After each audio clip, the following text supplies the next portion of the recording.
Уважаемые коллеги, доброе утро. Добро пожаловать на площадку РИА Новости. Сегодняшняя наша пресс-конференция главы Республики Ингушетия Юнусбека Томангиревича Евкурова на тему социально-экономической, общественно-политической ситуации в Республике Ингушетия за последние годы. Расскажите, пожалуйста, о социально-экономических успехах в вашем регионе. Что проделано за последнее время? Я вспоминаю первые наши пресс-конференции, в которых больше мы говорили про преступность, про разгул преступности в целом, про терроризм. И мы сейчас, работая даже в предвыборных своих кампаниях, проводя сходы в населенных пунктах, мы вообще не затрагиваем тему преступности. Мы говорим по социальной, экономической и другим видам развития республики. Сегодня, если брать республика, она отличается от других субъектов, в корне отличается по обеспеченности социальными объектами. Это тоже реальная вещь, и мы понимаем, почему и как. И с учетом этого, конечно, мы закладывая и федеральную целевую программу социально-экономическое развитие Республики Ингушетия, где-то в какой-то степени больше упор делали на обеспечение социальными объектами.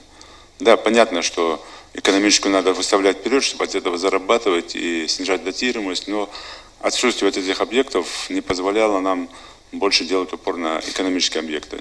Но, тем не менее, мы сейчас эту ситуацию выравниваем, и скажу, что уже только в этом году, в 2011 году, мы сдаем порядка 8 объектов социального направления, экономического направления, которые позволяют в какой-то степени выровнять ситуацию в сфере образования, в сфере здравоохранения и, конечно, снизить датируемость республики, в том числе за счет тех средств, которые мы будем зарабатывать на экономических объектах. Ну и, конечно, это создание рабочих мест. Если мы вчера только открыли поликлинику в Сунжинском районе, это опять же стабильность там. Почему? Потому что старые еще дореволюционное здание, и сегодня, когда коллектив перешел уже в новое здание, конечно, это совершенно другое направление, как для самих работников, так и для жителей района. Плюс, помимо этого, мы вчера запустили 2 томографа, там же в районе и в Малгобеке, в больнице в районной. И вот в ближайшее время запускаем еще 1 томограф в центральной больнице. Тоже большой шаг для республики. У нас уже получается в республике сегодня 5 томографов, которые работают. А их реально не было 20 лет. Их не было, вообще в жизни их не было в республике. Они вот сейчас появились. И это тоже большое движение вперед для сферы обслуживания по здравоохранению для населения.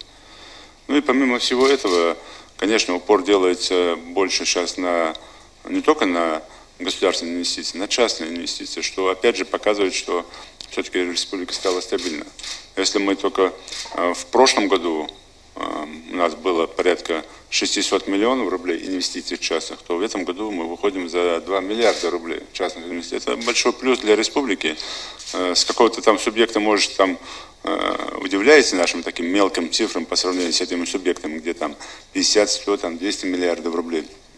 А для республики это стратегия, это большой прорыв вперед. А если еще считать, что мы еще прогнозируем на дальше с учетом туристического кластера, то мы где-то выходим в год до 5 миллиардов инвестиций.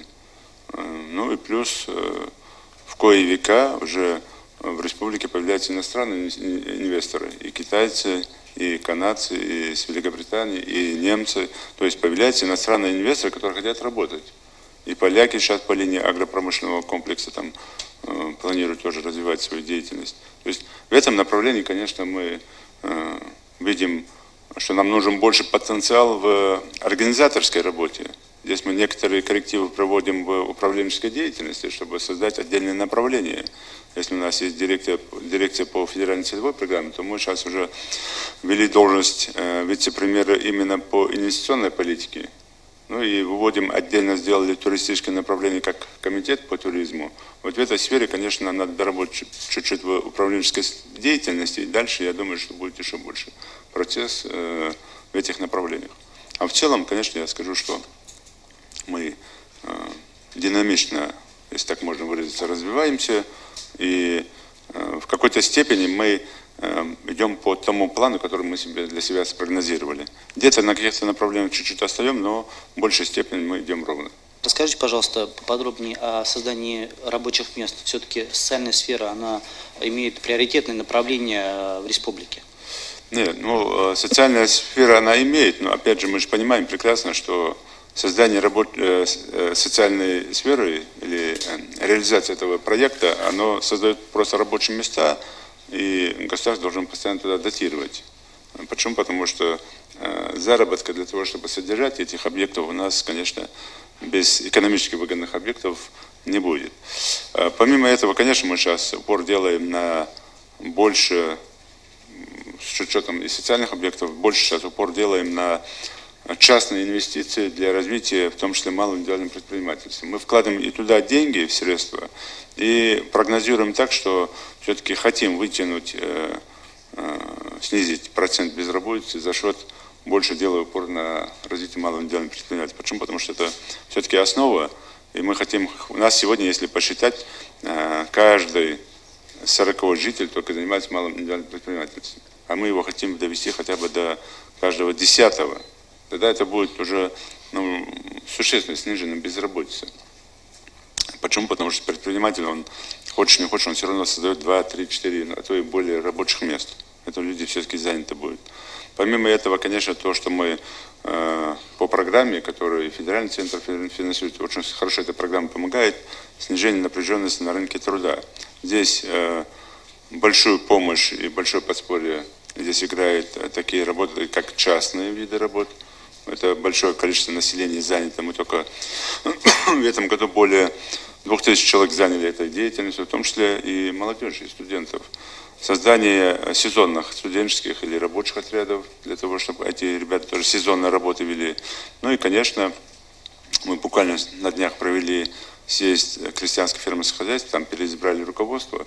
И больше упор уже на них делаем, чтобы выявить те, которые работают, те, которые развивают, и уже, чтобы они уже создавали хотя бы сезонные рабочие места, с учетом понимания, что они там круглогодично там не могут быть рабочие места. И здесь тоже снижаем вот эту напряженность. Большую помощь нам оказывает здесь в этом направлении и Роснефть, которой мы передаем нефтегазовый комплекс республики. 51% акций мы им передаем. И они, конечно, большую помощь оказывают и в инвестициях, и в создании рабочих мест.